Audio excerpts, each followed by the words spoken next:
চট্টগ্রাম বিশ্ববিদ্যালয়ের শিক্ষার্থীদের সঙ্গে স্থানীয় বাসিন্দাদের সংঘর্ষের ঘটনায় যৌথ বাহিনী মোতায়েন করা হয়েছে। রোববার 31 আগস্ট বিকেল 3:45টার দিকে ঘটনাস্থলে আসেন পুলিশ, র্যাব ও সেনাবাহিনীর সদস্যরা। এর আগে বিকেল 3টার দিকে বিশ্ববিদ্যালয়ে 2 নম্বর গেট বাজারের পূর্ব সীমা থেকে পূর্বদিকে রেলগেট পর্যন্ত রাস্তার উভয় পাশে 144 ধারা জারি করেন হাটহাজারী উপজেলা নির্বাহী কর্মকর্তা ইউএনও মুহাম্মদ আবদুল্লাহ আল মুমিন। তবে যৌথ বাহিনী আসতে দেরি হওয়ায় ক্ষোভ প্রকাশ করে ফার্সি ভাষা ও সাহিত্য বিভাগের শিক্ষার্থী মিলন হোসেন সরকার বলেন, আজ সকাল থেকেই স্থানীয় বাসিন্দারা আমাদের ওপর হামলা চালান, বাসায় বাসায় আক্রমণ করে। পরে দুপুর 12টার দিকে স্থানীয় বাসিন্দাদের সঙ্গে সমঝোতা করতে গেলে প্রক্টর ও উপ-উপাচার্য প্রশাসন আহত হন। শিক্ষার্থীদের পাশে কোনো আইনশৃঙ্খলা রক্ষাকারী বাহিনী ছিল না। তারা 4টার দিকে এসেছে। তারা যদি আরও আগে আসতো তাহলে অনেক শিক্ষার্থী আহত হতো না। এর দায় সরকারকে নিতে হবে।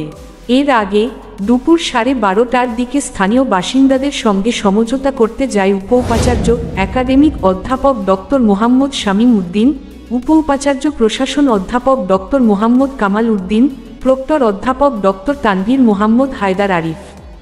ওই সময়ই শিক্ষার্থীদের ওপর ইটপাটকেল নিক্ষেপ করতে থাকেন স্থানীয় লোকজন এবং উভয় পক্ষই সংঘর্ষে জড়িয়ে পড়ে। এ ঘটনায় বিশ্ববিদ্যালয়ের প্রায় 1.5 শতাধিক শিক্ষার্থী আহত হয়েছেন। গুরুতর আহত হয়েছেন প্রায় 30 শিক্ষার্থী। চট্টগ্রাম বিশ্ববিদ্যালয়ের শিক্ষার্থীদের সঙ্গে স্থানীয়দের দফায় দফায় সংঘর্ষের ঘটনা ঘটেছে। সংঘর্ষ চলাকালে এক শিক্ষার্থীকে ছাদ থেকে ফেলে দিয়েছে স্থানীয়রা। রবিবার 31 আগস্ট এ ঘটনার একটি ভিডিও সামাজিক যোগাযোগ মাধ্যমে ছড়িয়ে পড়েছে। জানা যায়, আহত ওই শিক্ষার্থীর নাম মোহাম্মদ রাজিউর রহমান রাজু। তিনি বিশ্ববিদ্যালয়ের 58তম ব্যাচের ইসলামিক স্টাডিজ বিভাগের শিক্ষার্থী ও কলা অনুষদ শাখার শিবিরের সাথী। তিনি ঠাকুরগাঁও জেলার বালিয়াডাঙ্গা উপজেলার সোনগাঁও ইসলামিয়া দাখিল মাদ্রাসার শিক্ষার্থী ছিলেন। মাসুম সরকার সজীব নামে এক শিক্ষার্থী ফেসবুকে লেখেন, আমার বন্ধু ও কলা অনুষদ শাখার সাথী মোহাম্মদ রাজিউর রহমান রাজুকে এখনও উদ্ধার করা যায়নি। মোহাম্মদ শাহ আলম নামে একজন ফেসবুকে লেখেন, আমার বন্ধু মোহাম্মদ রাজিউর রহমান রাজুকে আমার এলাকার বালিয়াডাঙ্গি বাঁচাতে গেলে বিশ্ববিদ্যালয় শিবিরের সেক্রেটারি মোহাম্মদ পারভেজ, বড় ভাই আশরাফুল আলম এবং আমাকে কোপ মারতে আসছিল। তারা আমাদেরকে রামদা দিয়ে ঘিরে রাখছিল। কোনোমতে আমরা সেখান থেকে চইলা আসি।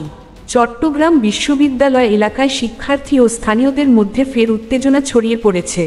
রোববার দুপুর 12:20 দিকে বিশ্ববিদ্যালয়ের 2 নম্বর গেট সংলগ্ন লন্ডনী বিল্ডিং এলাকার কাছে সংঘর্ষ শুরু হয়। বিশ্ববিদ্যালয় শিক্ষার্থীদের ওপর 3 দিক থেকে আক্রমণ করা হয়েছে বলে জানা গেছে। এ ঘটনায় প্রক্টরসহ অন্তত 20 জন আহত হয়েছে। এ সময় বেশ কয়েকজন শিক্ষার্থীকে স্থানীয় বাসিন্দাদের বাড়িঘর লক্ষ্য করে পাথর ছুঁড়তে দেখা গেছে। সংঘর্ষে উভয় পক্ষই ইটপাটকেল নিক্ষেপ এবং লাঠিসোঁটা নিয়ে হামলা চালালে এলাকা রণক্ষেত্রে পরিণত হয়। এর আগে শনিবার 30 আগস্ট রাত 11:15টার দিকে বিশ্ববিদ্যালয়ের এক নারী শিক্ষার্থী তার ফ্ল্যাট বাসায় প্রবেশ করতে চাইলে তাকে মারধর করে বাসার দারোয়ান। তবে আশেপাশের শিক্ষার্থীদের দেখে দারোয়ান পালিয়ে যায়। এই সময় স্থানীয়রা শিক্ষার্থীদের উদ্দেশ্য করে ইটপাটকেল ছুঁড়তে থাকেন। এতে শিক্ষার্থীদের সঙ্গে স্থানীয়দের সংঘর্ষ শুরু হয়। এ ঘটনার জের ধরে মসজিদের মাইকে ঘোষণা দিয়ে চট্টগ্রাম বিশ্ববিদ্যালয়ের শিক্ষার্থীদের ওপর হামলা চালিয়েছে স্থানীয় বাসিন্দারা। গতকাল দিবাগত রাত 12টা থেকে বিশ্ববিদ্যালয়ের 2 নং গেট সংলগ্ন এলাকায় এই হামলার ঘটনা ঘটে। ঘটনাস্থলে উপস্থিত থাকা বহু শিক্ষার্থীকে কুপিয়ে মারাত্মক জখম করার অভিযোগ উঠেছে। ঘটনার পর রোববার 31 আগস্ট সকাল থেকেই পুরো ক্যাম্পাসে থমথমে পরিস্থিতি বিরাজ করছে। এছাড়া আহতদের কথা বিবেচনায় নিয়ে আজকের সব পরীক্ষা স্থগিত করার ঘোষণা দিয়েছে বিশ্ববিদ্যালয় প্রশাসন।